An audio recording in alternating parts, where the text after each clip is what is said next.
आला त्याने विकेट काढली, हितांशु आला त्याने विकेट काढली.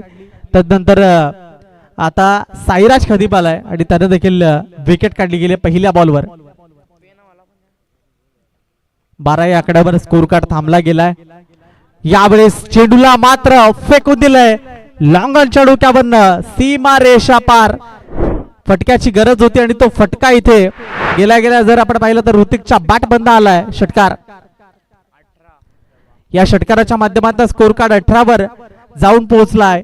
अजूनही जर आपण पाहिले तर 4 चेंडू बाकी राहिलेत. या 4 बॉल मध्ये अजूनही जर काही मोठे फटके आले तर फाईट जेवढ्या धावांमध्ये होईल तेवढा स्कोर इथे नक्कीच उभा राहू शकतो. मात्र पाहूया साईराज खदीप 4 बॉल कशा पद्धतीचे हाताळेल इथे. या षटकाराच्या माध्यमातून स्कोर कार्ड 18 वर जाऊन पोहोचला. यावेळेस अगेन त्याच क्षेत्रामध्ये बॉलला उडवलंय, त्याच चेंडूचा प्रात्यक्षिक. सलगचा दुसरा षटकार ऋतिकच्या बॅट मध्ये आलाय आणि या षटकाराच्या माध्यमातून आता स्कोर कार्ड जाऊन पोहोचेल 24 या आकड्यावर. 3 चेंडूंचा खेळ संपला, 24 धावा स्कोर कार्डवर आल्या. उर्वरित 3 बॉल अजूनही बाकी राहिलेत. या 3 बॉल मध्ये जर अजूनही ऋतिकची बॅट चालली तर मग फाईट साठी जो स्कोर आवश्यक होता तो स्कोर इथे होऊ शकतो. आतापर्यंत पूर्णतः वर्चस्व प्रस्थापित झालेल्या युवी स्पोर्ट्स नारेचं आपण पाहिलं होतं. मोठे फटके पूर्णतः थांबवले गेले होते.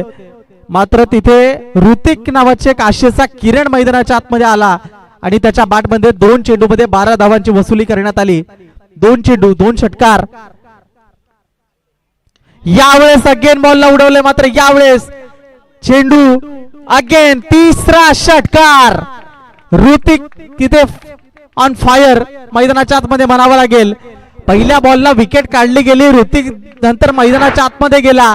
3 बॉलवर 3 षटकार आपल्याला इथे पाहायला मिळतात. ताफलातून बॅटिंग आणि संघाची टोटल जर आपण पाहिली जाऊन पोहोचले 30 या आकड्यावर.